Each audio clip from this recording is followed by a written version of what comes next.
सर्वेभ्यो नमो नमः स्वागतम। आमे माने पंचमी विभक्ति विषय पढ़ुतिले। तो पूर्वर आमे कौन पढ़ी ना ऋण जे दब ता पाखरे आमे चतुर्थी विभक्ति करिबा बा ऋण आमे जहाँ ठारू आनिबा ता पाखरे आमे चतुर्थी विभक्ति करिबा। को सूत्र रे धारे ऋतमर्ण गोटे सूत्र थिला, किंतु एठी कहूची जे ऋण ऋण पाखरे आमे की विभक्ति करिबा। ऋणटा जदि कर्ता हेई नथिबो आउ क्रियार हेतु हेइथिबो तेबे आमे पंचमी विभक्ति करिबा बोली से कहूची। बुझि पारल? ऋण जहाँ ठारू आणुच सेठी चतुर्थी विभक्ति कल, किंतु ऋण पाखरे तमମାନଙ୍କ मनर क्वेश्चन आसुने आमे को विभक्ति करिबा। तो एई जो ऋण पाखरे आमे को विभक्ति करिबा तार विधान एई सूत्र करूची। बुझिल? जदि ऋणटी कर्ता हेई नथिबो अकर्ता हेइथिबो ताहले सेठी पंचमी विभक्ति बसेबो। जेमिति कि कुहा जायछि हमर कोन कर्तृवर्जितम यद ऋणम हेतुः भूतम ततः पंचमी स्यात्। जदि से ऋणटी कौन हेइथिबो अकर्ता हेइथिबो आउ हेतु हेइथिबो कहार क्रियार हेतु हेइथिबो ताहले से ऋण पाखरे आमे पंचमी विभक्ति बसेबा। बुझि पाइलो? तो ऋणर केमितिया थिबा दरकार ऋणटी ना अकर्ता हेइथिबो आउ क्रियार हेतुभूत हेइथिबो तेबे आमे सेठी आमे पंचमी विभक्तिर विधान करिबा। जेमिति कि से ऋणटी कौन हेइथिबो स्वयं कर्ता हेइ नथिबो। जेमिति कि केही कौन करिछि 100 टंका ऋण नेइछि, तो जदि ऋण नेइछि तो से ऋण को से फेरई पारला नाही, ता माने कौन से ऋणर कर्ता हला कि एठी से ऋणटी हेतु हला कहार ना क्रियार हेतु हला। कहार क्रियार हेतु हला। तेणु एई जो 100 टंका पाखरे आमे पंचमी विभक्तिर विधान करिबा। जेमिति कि एग्जांपल देखो, जेमिति कि सतात कौन कहला सतात बद्धः। एठी जो बंधन क्रिया बद्ध माने कौन बंधन क्रिया, एठी बंधन क्रिया द्वारा कौन बुझाउची 100 टंका कारणरू से बंधा हला हला। तो ये 100 टंका हूँ कर्ता कि 100 टंका ताको बांधीची कि जदि से बांधता ताहले ये कौन था 100 टंका कर्ता हो जाता। 100 टंका ये कर्ता नुहे बरं बंधन क्रियार कौन हेतु। देख 100 टंका हूँ ऋण क्रियार हेतु मध्य आउ एठी आमे को विभक्ति करिचे पंचमी विभक्ति मध्य करिचे। जेमिति कि आमे कहि परिबा कौन कि जणे देख जणे 100 टंका एठी आमर कौन नहीं करज नहीं से कौन कला ताकू फेरई पारला नाही। किसी भी परिस्थिति होता पारे से सही परिस्थिति रे पड़ी कि से 100 टंका को सुझी पारला नाही। तो आग काल रे आमर कौन नियम थिला हो 100 टंका जदि सुझी न पारला तो सेतिकी बदल रे किछि आमर काम करिवो बा मजूरी करिकि से 100 टंका को सुझीबो। तो सही दृष्टि रे एठी कुआ जाय जे सतात बद्ध 100 टंका कारणरू से बंधा हैला माने 100 टंका देबा पई से असमर्थ हैला से व्यक्तिटी ना कि असमर्थ हैला के व्यक्ति कौन सी गोटे व्यक्ति विशेष। तेणु से कौन है 100 टंका पाई बंधा हैला। तो ये आमर ये जो 100 टंकाटी अच्छी ये आम 100 टंकार पंचमी विभक्ति बसेबा। बुझिपार से भाई आउ गोटे एग्जांपल कौन अच्छी देख कोटे हे मृत कोटे टंका पाई से कहला मृत्युवरण कला कोटे टंका कारणरू से मृत्युवरण कला। तो गोटे जो संख्याटी ये गोटे संख्या बा ऋण गोटे परिमाण को बुझाऊँगी ऋण को बुझाऊँगी क्रियार हेतु मध्य आउ एठार आमे पंचमी विभक्ति मध्य करिचे। एठी जो सतात शब्दटी आसिला तमर सतात शब्दटी एठी जो आसिला तो तमे एठी कहि परिबो जे एठी सतात शब्दटी आमे 100 टंका तो बहुत गुडे टंका ना बहुवचन रे हेबा कथा एठी काहे कि आमे एक वचन रे करिचे ना हमर गोटे नियम अछि विंशत्याद्याः सदैकत्वे सर्वासंख्येय संख्येयः माने विंशति ठारू अर्थात कौन विंशति अर्थात विंशति माने होची 20 ठारू जेते भी आगु को संख्या अच्छी से माननकु आमे एक वचन रे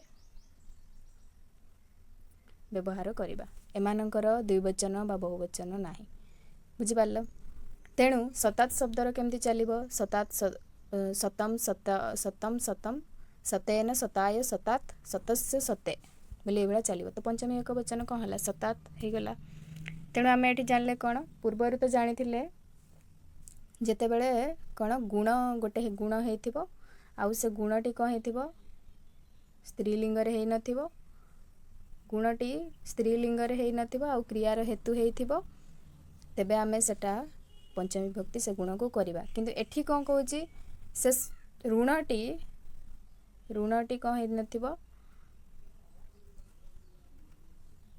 एठी ऋण विषय कहुई गुण आ ऋण भितर बहुत अंतर अच्छी तो ऋणटी कर्ता है नथिबो क्रियार हेतु हो पंचमी विभक्ति बसिबो से ऋण शब्द पाखे तो आम यहाँ जानिले तो यही सूत्र आमको कौन कहूँ अकर्तरी ऋणे पंचमी स्यात् सतात् बद्धः कोटेः मृतः ये विभिन्न कारण हो पारे मरण बंधन पलायन कोटेः पलायित भी आम कहीपर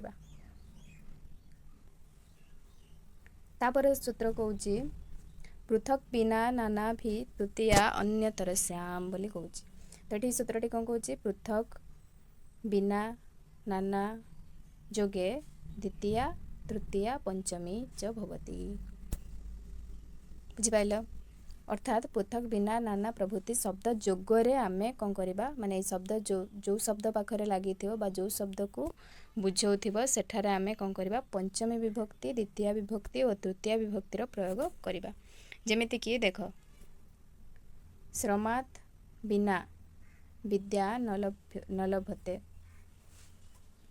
श्रम बिना विद्या मिली न थाए बोली कहुई तो बिना ये बिना जोगरे श्रम पाखरे आमे पंचमी विभक्ति कले श्रमात् है तो श्रम बिना आमे विद्या लाभ करिपारिबा नाही से भली तृतीया किपरि हो द्वितीया तापर श्रमम बिना विद्या न सुलभा अथवा विद्या न लभ्यते भी करिपार तो द्वितीय विभक्ति कौटी श्रम पाखरे बिना जोगरे बिना पाखरे द्वितीय करना बिना जोगरे आमे श्रम पाखरे द्वितीय विभक्ति करुचे से भली तापर आ गोटे कौन थिला तृतीय विभक्ति हम श्रमेण बिना विद्या न सुलभा श्रमेण बिना विद्या न सुलभा ये बिना जोगे देख श्रम पाखरे जहाँ बिना ता पाखरे आमे तृतीय विभक्ति कले तो ये भाव में बिना नाना आउ पृथक जोगरे आमे तृतीय विभक्ति करवा ये शब्द जोगरे आमे कौन करवा तृतीय विभक्तिर विधान करवा से भाई आउ तापर सूत्र कौन कहूँ दूरांतिकार्थेभ्यो द्वितीया च अर्थात दूर और आंतिक शब्द रे आमे द्वितीय विभक्ति करवा आउ को विभक्ति करवा तृतीया करवा पंचमी करवा आउ सप्तमी विभक्ति करवा माने दूर आउ आंतिक शब्द रे ही आमे ए चारिटा विभक्ति करवा तापर सूत्र कौन कहूँ दूरांतिकार्थे ही षष्ठी अन्यतर श्याम अर्थात दूर और अंतिक शब्द जोगरे जो शब्द को दूर अंतिक शब्द व्यतीत करुथिबो सही शब्द रे आमे षष्ठी आउ पंचमी विभक्ति बसेबा बुझिपारल तो देख ये एग्जांपल कौन कहूँ प्रथम सूत्र कहला जे दूर और अंतिक शब्द रे द्वितीय तृतीय पंचमी और सप्तमी विभक्तिर प्रयोग हुए जेमिति कि दूरम दूरेण दूरात दूरे तो से भाई द्वितीय सूत्र कौन कहला दूरांतिकार्थे ही षष्ठी अन्यतर श्याम तो जो शब्द रे यही शब्द माने बसिबे कि दूर आउ अंतिक शब्द सेमानक पाखरे आमे पंचमी आउ षष्ठी विभक्ति करवा जेमिति कि नगरात दूरम पर्वतः वर्तते से भली नगरात दूरेण पर्वतः वर्तते नगरात दूरात पर्वतः वर्तते नगरात दूरे पर्वतः वर्तते से भली आ कहि परिबो नगरस्य दूरम पर्वतः वर्तते नगरस्य दूरेण पर्वतः वर्तते नगरस्य दूरात पर्वतः वर्तते नगरस्य दूरे पर्वतः वर्तते तो ये भली भाव में आमे 8टी सेंटेंस सेठी तैयारी करि परिबा से भली आंतिक शब्द जोगरे मध्य दूर माने दूर रे आंतिक माने कोन निकट रे बा पाखरे से भली आंतिक रे जदि तमे चारिटा विभक्ति करिवो जेमिति कि द्वितीय तृतीय पंचमी और सप्तमी केमिति हबो आंतिकम हबो कोथि द्वितीय रे तृतीय रे आंतिकेन पंचमी रे आंतिकात आउ सप्तमी रे आंतिके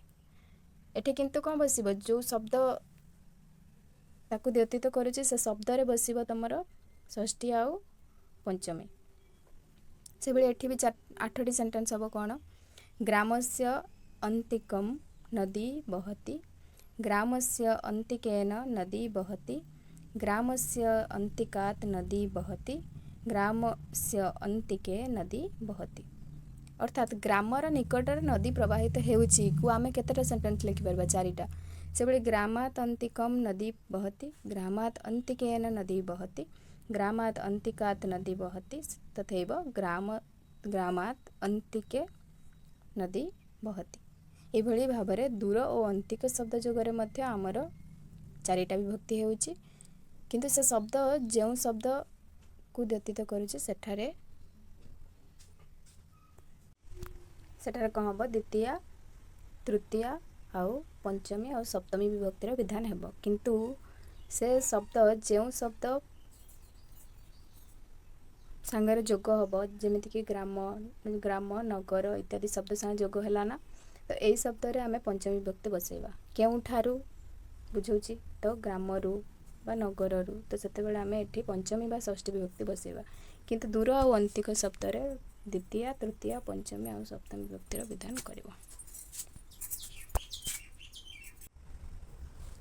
पंचमी विभक्ति तो यही सूत्र रे सरीगला।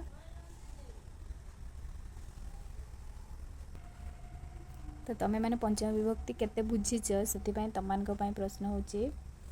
प्रश्न किमस्ति इत्युक्ते प्रथम प्रश्न अस्ति मम पिता कटक आगतवान्, तो कटक स्थाने पंचमी विभक्ति कटकस्य पंचमी विभक्ति स्थापनीयम्। पुनः प्रकोष्ठ डैश बहिः अवकरं दूरे क्षिप, प्रकोष्ठस्य पंचमी विभक्ति अत्र स्थापयन्तु।